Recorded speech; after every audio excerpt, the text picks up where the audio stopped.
Longsoft Multimedia ti přinášejí interaktivní pohádky. Pouhým stisknutím funkční klávesy spustíš zábavný animovaný film, který představuje nové stvárnění tvé oblíbené pohádky. Můžeš se zaposlouchat do příjemné hudby, vyřešit vtipnou animovanou skládačku nebo si pohrát s omalovánkami a výsledek si vytisknout na své barevné tiskárně. S jedním CD-romem se seznámíš s pohádkovými postavami a strávíš s nimi mnoho nezapomenutelných a šťastných chvil.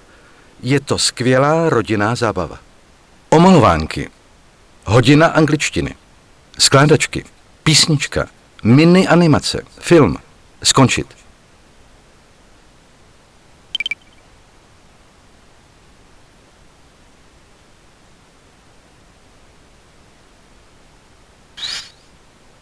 Mini animace, omalovánky.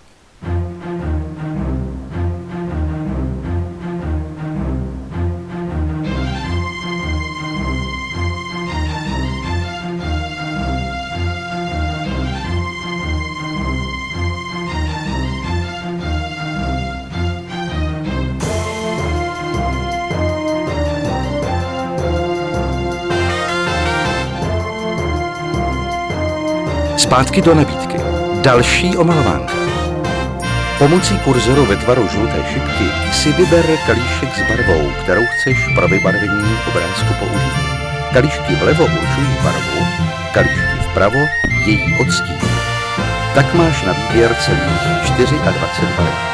Barvu, kterou jsi vybral, uvidíš na malířské paletě napravo vedle obrázku. Jakmile si zvolíš barvu pro vymalování, stačí pomocí žluté šipky ukázat na část obrázku, kterou chceš vybarvit. Další omalovánka. Další zpátky omalovánka. Do nabídky.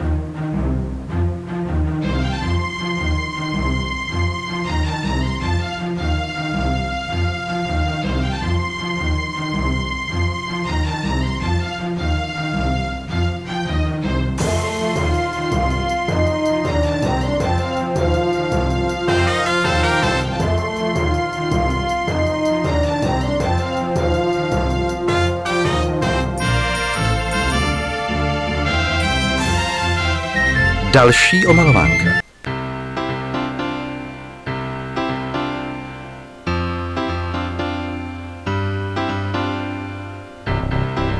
Další omalovánka. Další omalovánka. Další omalovánka.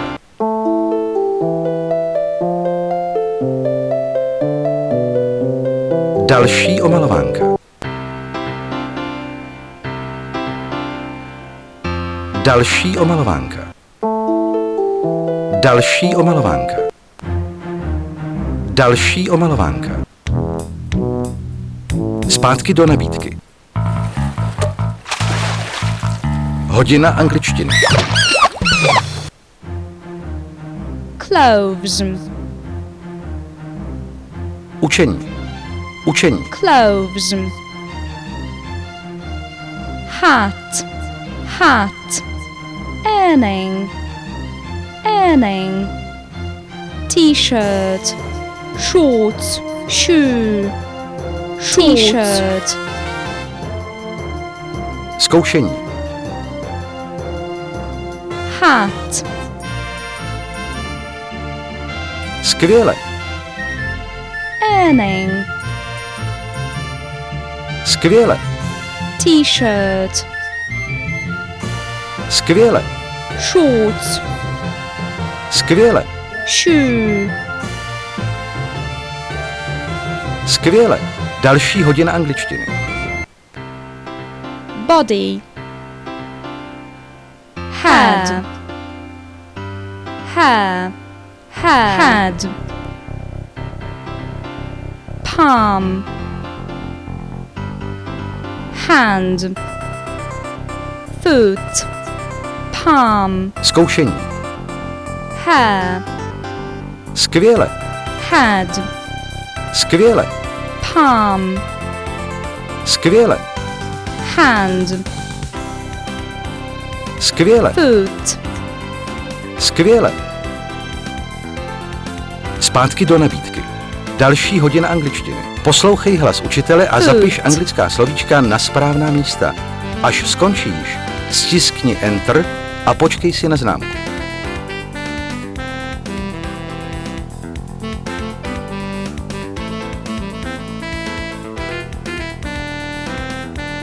Další hodina angličtiny.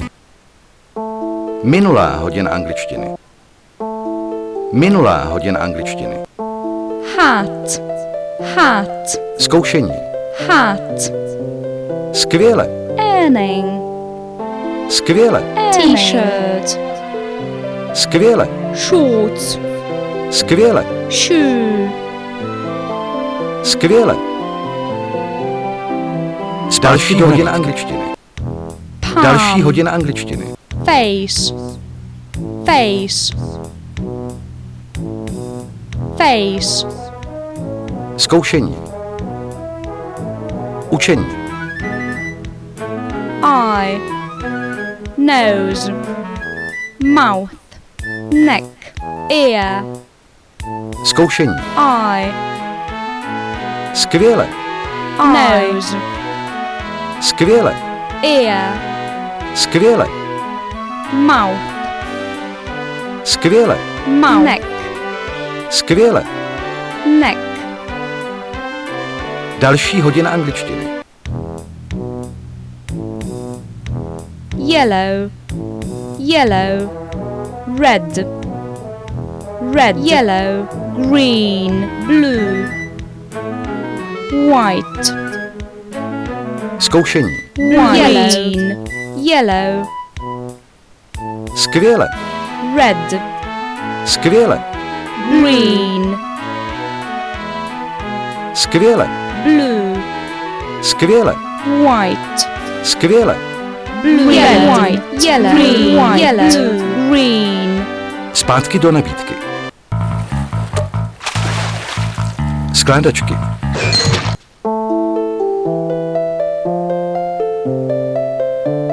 Cílem je správně sestavit animovaný obrázek, který byl rozdělen na kousky. Nejdřív klikni na vybraný kousek, abys s ním mohl dál pracovat.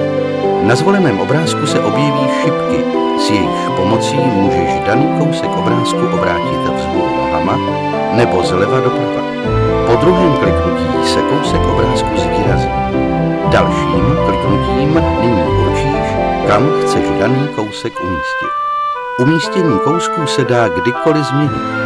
Můžeš také, kdykoliv budeš chtít, přejít na další skládačku nebo se vrátit ke skládačce předchozí.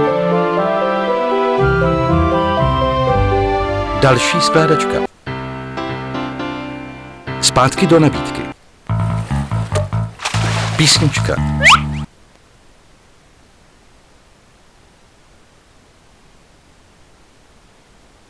Zaspívám vám teď písničku.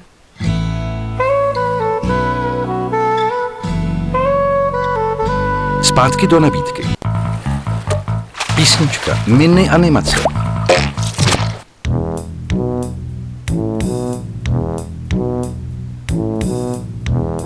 Přiřaďte obrázky kliknutím na správné karty.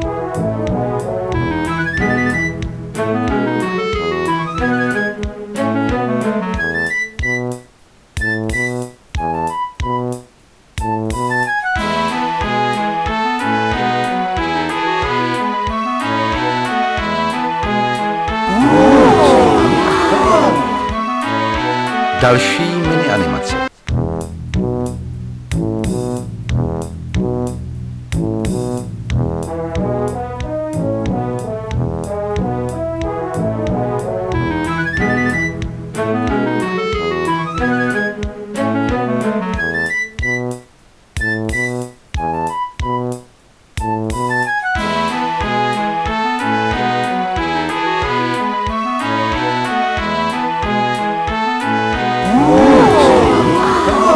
Další mini animace.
Zpátky do nabídky. Film. Není to tak dávno a ani tak daleko, co byl blízko 7. města Zpátky do za nabídky. 7. řekou. Film.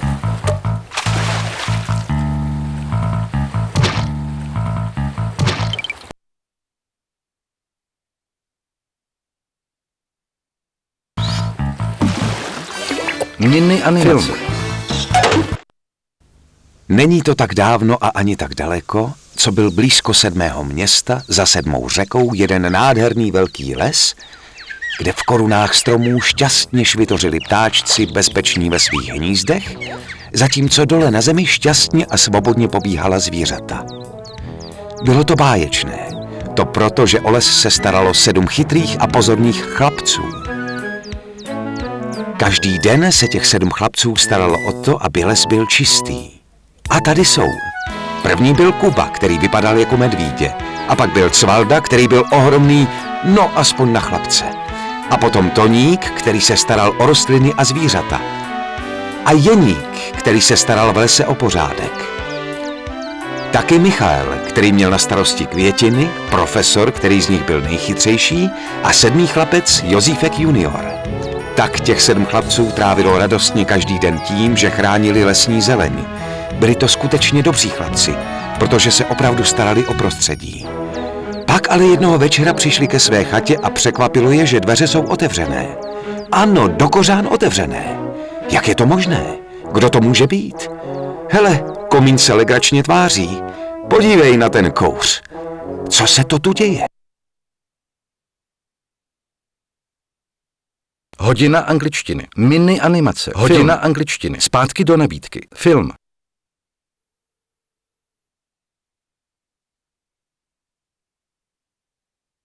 Zaspívám vám teď písničku.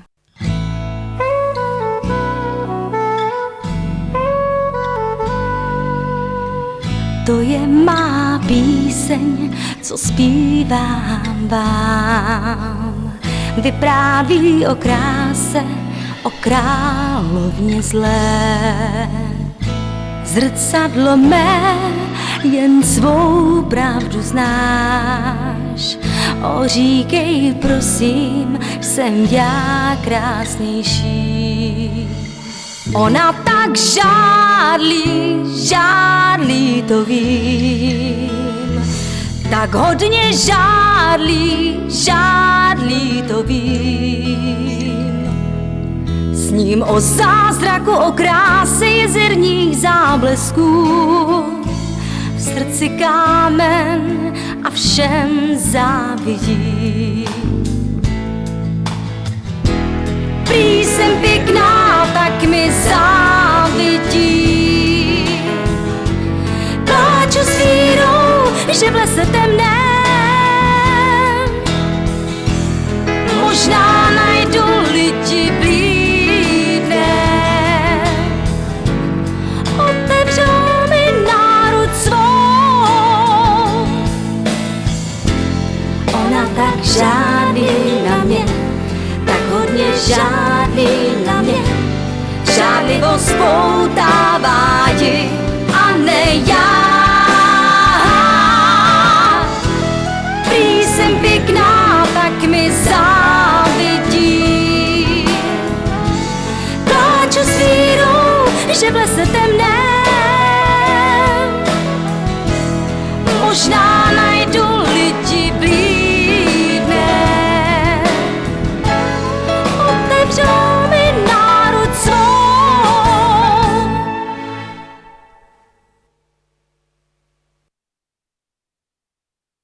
Film.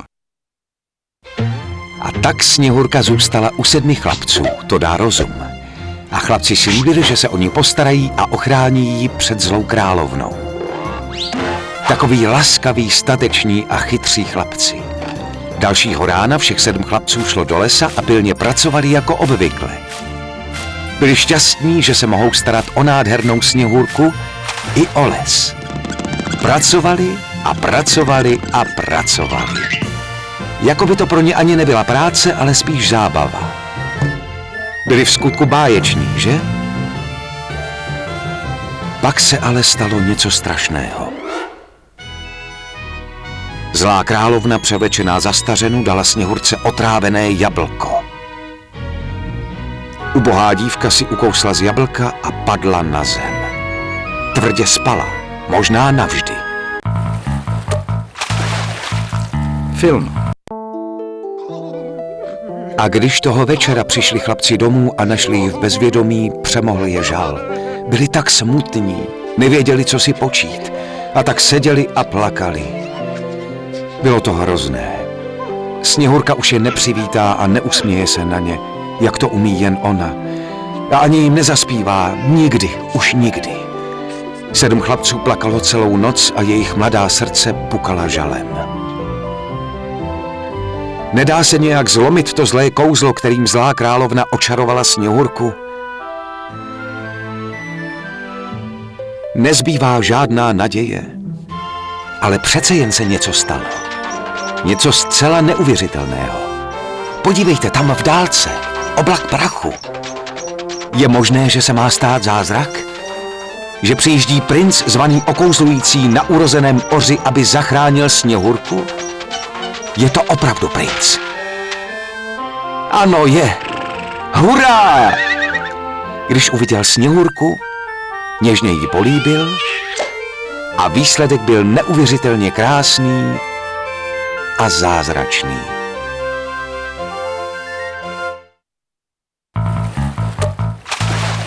Film. A vy víte, co se stalo potom.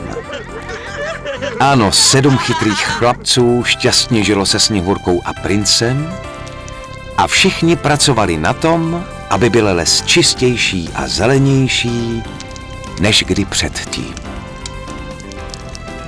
Nebylo to hezké? A to je konec příběhu o Sněhurce a 7 chytrých chlapcích.